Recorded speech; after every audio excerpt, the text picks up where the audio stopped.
Order in the court. It's time for Understanding the Law Radio. Well, hi, and thanks for joining me for another episode of Understanding the Law Radio. I am your host, Peter Lamont, and today we're going to be talking about jelly rolls. Well, not jelly rolls as in the food, the jelly rolls that I'd like to eat right now because I haven't eaten anything yet. We're talking about two jelly rolls. The country singer / rapper Jellyroll and a Pennsylvania-based wedding band of the same name. Now, what's interesting here is that the Pennsylvania wedding band Jellyroll is suing the very popular, very well-known country singer Jellyroll for trademark infringement. And this case is really, really interesting. And normally, we don't focus on just one issue here on the podcast, but this one's super fascinating. I am going to tie in and reference another trademark infringement case involving the music industry with Kiss, the rock band Kiss, but we'll get to that in a little bit.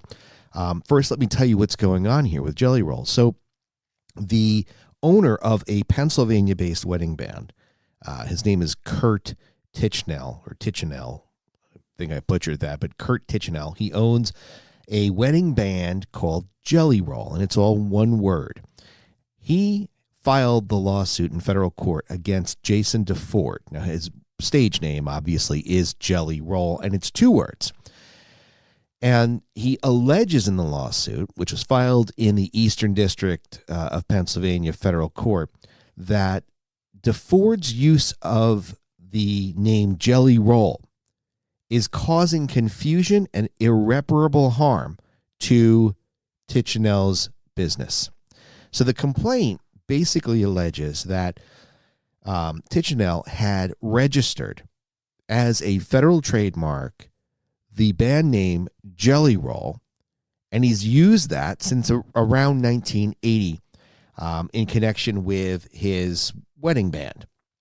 He does live performances, and I think he's actually been at the White House or something like that. So it's not as though he's just some hack, wedding singer somewhere, right? I mean, he's got some, I guess, notoriety. I'm sure it's nowhere near the notoriety of the country singer Jellyroll, DeFord, but that's what this lawsuit is essentially saying. It says that he has the registered trademark and that he's registered it within that specific class of musical entertainment services, because when you file a trademark, there are multiple classes that you can file a trademark within. So you don't just file a trademark like Nabisco, right? The cookie brand. You have to specify that trademark is within the food industry. So you could theoretically have Nabisco trademarked for food, but then also a Nabisco band, let's say, right? And that would be allowed because it's two separate classes. So in this case, the plaintiff has filed in the music entertainment services field. So that's exactly what Jellyroll, the country singer, it's the same class. So that part of it makes sense. Now, the plaintiff says that he's had the registration for the U.S. service mark Jellyroll since, the 1980s, and that now, despite the fact that he has done everything right, maintained the registration, renewed it, and I think the last time he renewed it was in 2019, even though he's done everything right, the country singer Jellyroll has now interfered with his ability to earn a living. That's at least what the complaint alleges. So DeFord was born in 1984, and he claims that his mom used to call him Jellyroll as a kid, probably because of his size, and maybe he liked jelly rolls. I'm not quite sure, but I am going to go out on a limb and surmise it had something to do with his physical appearance. So anyway, Jellyroll, the singer, has made that name, I think, really famous. If you search, and I did this myself because I wanted to see if the plaintiff was actually right. If you go into Google and you just search Jellyroll, I thought for sure that the food was going to come up, right? I was like, all right, I'm going to type it in and it's going to show Jellyroll, and then nobody's going to be right because, the plaintiff is wrong. But sure enough, to my surprise, you type in Jellyroll and the food's like nowhere to be found on the first couple of pages. It's all the country singer. It's all DeFord as Jellyroll. So I think that's interesting, right? Because at least some of what plaintiff is saying is true. Now, we have to get into what does the plaintiff need to prove. So he's got to prove in a trademark infringement case a number of elements. First, he's got to prove that he owns a valid and protectable trademark, which easily enough because he's registered it and he has a registration number. So I think he's proven that, right? The next point is that he's got to prove that the plaintiff's trademark is used in commerce without authorization. Well, okay, he can probably prove that too, being that he's the first one to use Jellyroll with regard to, a band. Now, he then has to prove that DeFord's use of the Jellyroll mark is likely to cause confusion among consumers as to the source, sponsorship, or affiliation of the goods or services. That last part's a quote. So in other words, he's got to show that Jellyroll, DeFord, by his use of that name, that he is going to cause, or at least has a high likelihood of causing confusion among consumers who are seeking musical entertainment services.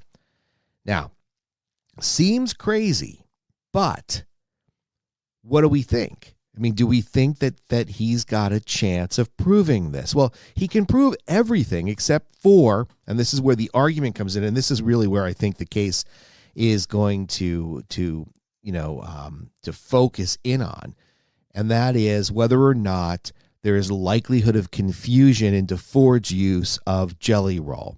Now, I mean, there's arguments left and right. I mean, you could say, when I think of Jellyroll, am I thinking of a wedding band? No. So I'm certainly not going to be looking for a wedding band and looking for DeFord. You know what I'm saying? So is it really confusing? Now, if I'm searching for Jellyroll, the wedding band, is that a different story? What happens when we do that? So that's an interesting point here, but the question becomes, I mean, you've got somebody that has attained celebrity status. Do we think that the court is actually going to make him change his name? Now, I mean, it's a real tough call because could they, based on the fact that there could be likelihood of confusion, that the trademark has been filed, et cetera. I mean, could they? And I mean, I think it's possible. Now, what do I think? I'll tell you at the end of the podcast. But if you search, for example, Jellyroll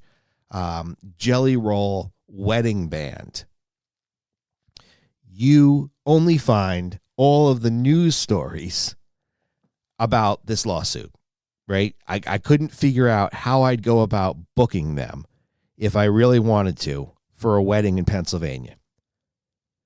Every single entry in Google here, every search is coming up, Philly area wedding band, Jellyroll is in a trademark dispute. Everybody. So I don't know. I mean, what was the point of their lawsuit? Is the point of their lawsuit to really force him to stop using Jellyroll? Maybe. Is it also just to get publicity? Maybe, because, I mean, they went from, let's just say, not well-known national status to now it seems like everybody is aware of Jellyroll, the wedding band. So was it, I don't want to say a publicity stunt, but was the primary purpose of filing the lawsuit publicity-based? Maybe. Are they looking to force a settlement? Are they really seeking to have DeFord change his name, or are they just looking to settle this at some point? We're going to have to see where that goes, because it's interesting enough, right, where it's not like some of these trademark lawsuits where you look at it and on its face, it's just nonsense. That it's garbage and it's going to be thrown out. There's no chance. There's no hope. But this one has some merit to it, because everything seems to line up, right, except for that argument over likelihood of confusion. And I could see that going either way, because, I would argue that if I was on DeFord's side, I'd argue that there's no way that there's confusion between Jellyroll, the country singer, and Jellyroll, the wedding band. Nobody is going to confuse the two. Nobody is going to type in Jellyroll, the wedding band, and end up finding DeFord and then emailing him and asking if they can play in their son or daughter's wedding, right? That's not going to happen. I don't know that there's been enough in the way of interference with the wedding band's business because of Jellyroll. The only thing I can say is that on search engines, the wedding band is non-existent. Because if you just type in Jellyroll, then you get DeFord. Now, what happens if we type in Jellyroll, all one word, wedding band? Let's see what we get. And we still only get the news stories. So again, it's very difficult to figure out what their actual plan is here. Do they really believe that they're entitled to damages because of DeFord's use of the name? I don't know. But again, it is interesting enough and has enough merit to it that it doesn't seem to be completely frivolous. So this is a very interesting case. I'd like to see where it goes. Now, I'm doing this as we're talking, even if you type in Jellyroll, Pennsylvania, all you get are the stories about the lawsuit. Even if I type in Jellyroll, all one word, Pennsylvania wedding band, I still cannot figure out how to book this band. I can't. I just cannot do it. Okay, now wait. Okay, here we go. If I am even more specific and I type in Jellyroll, hire wedding singers, Pennsylvania, then I get to this site, bvtlive.com, and it says Jellyroll with the big registration mark that you get for filing a trademark. Jellyroll band, best wedding band in Philadelphia. And it's interesting, and they've got a nice website. It looks like it's true. They've been to the White House. They've played for George Bush. Looks like a pretty good website. They're in Chadds Ford, Pennsylvania. But these guys in this band look absolutely nothing like Jellyroll. Now, I don't know either if this BVT Live, I don't think this is their site. I'm not quite sure. This looks like it might be a live event company that hosts a page for Jellyroll, the wedding band, and then you can book them. So, yeah, that's what it looks like to me. But again, it took me a long time to find them. I just don't know what the courts are going to do with this. I'll be honest. I told you I'd wait till the end to tell you my opinion, but I'll tell you now. I don't think they're going to make him change his name. I think there's enough of an argument to say that there's very little, if any, likelihood of confusion between the two names, the two bands, or the two artists, let's say. And then that just leaves that question open about how does the court get around the fact that they filed a trademark for Jellyroll. You've got to walk a fine line, because if you're the court, you don't want to be the one saying, well, filing a trademark is meaningless if you go up against a celebrity. You don't want that. So they're going to have to carve out some exception here if Jellyroll is going to be able to keep his name. So I think that's interesting. Now, this is, or reminds me of, I told you I was going to add in a case with the rock band Kiss. Years ago, I want to say either 80s or 90s. You might not be familiar with this band, but it's called Merciful Fate, and the lead singer was King Diamond. And King Diamond would paint his face in black and white face paint. If you search it up, you want to look for, King Diamond in Merciful Fate back from the 80s. Well, what happened is Gene Simmons of Kiss, now he was the demon, the one with sort of like the bat wings on his face and the white and black. If you don't know Kiss, I don't know what to tell you. Everybody knows Kiss, but look him up if you don't. So what happens is Gene Simmons believes that King Diamond's face makeup is too similar to his own. Now, I just don't see it. And he alleged, infringement. He alleged that it was so substantially similar that it caused the likelihood of confusion. I just never saw it. But the case settled, and King Diamond changed his makeup, and then since then, has still continued to wear makeup, but it's a different design than what he used to wear. So in that case, I really think that at some point somebody was like, all right, look, let's just settle this thing because I don't want to keep going. It was probably on King Diamond's part that he decided to just settle that. So, again, we don't know where that case would have gone. Knowing what I know about Kiss and Gene Simmons, there's probably a high likelihood that they would have taken it to trial.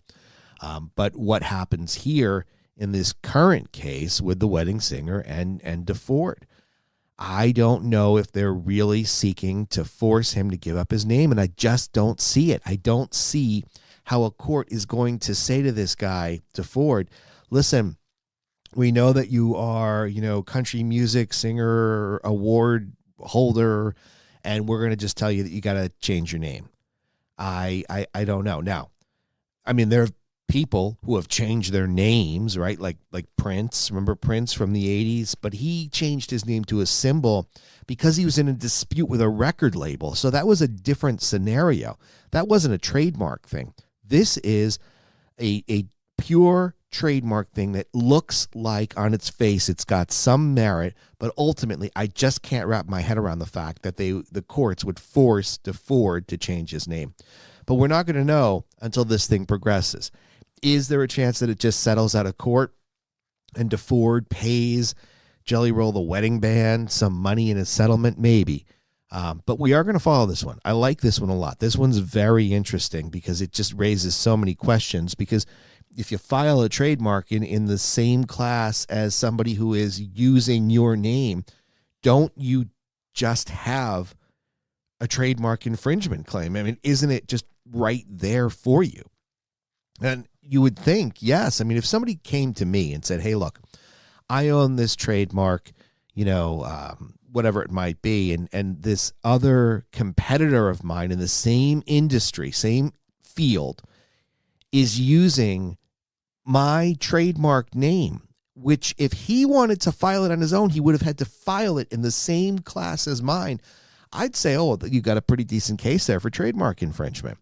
So, that's where this is so fascinating, because this isn't one of those that's just nonsense. This is not like that Disney lawsuit over Frozen where the person said, I wrote Frozen years ago, or some of these other nonsense suits where they say that they came up with the idea and Disney or some other large company stole it.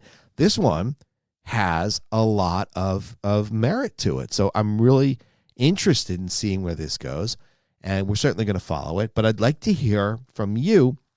Leave comments either in the comment section of the blog, if you go to the blog on our website, or somewhere online. It's also going to be all over social media. I'm going to put some polls up and things like that. But I'm really curious to know what you guys think. Do you think that DeFord is going to have to change his name? Really, really interesting. So let me know what you think. Leave some comments. I'm really interested to hear your opinion, and then we'll see where it goes. That's going to do it for this episode. A little bit shorter than the normal ones, but I just wanted to talk about this today because I'm so fascinated by it. I also happen to like Jellyroll, the singer, by the way. Not the wedding singer. I've never heard them. I might like them if I heard them, but I'm talking about the country singer. I like his music a lot. I think he's really a talented guy, and I like his music, so we'll see where it goes. But that's going to do it for today. Thanks for joining me. I'll see you next time. Thanks for listening to Understanding the Law Radio. If you haven't done so already, make sure that you subscribe to the podcast. We're available anywhere that you listen to your podcasts, including Amazon, Apple Music, Spotify, iHeartRadio, and many more. Also, don't forget to check us out online on Facebook, Twitter, and Instagram. Thanks again. See you next time.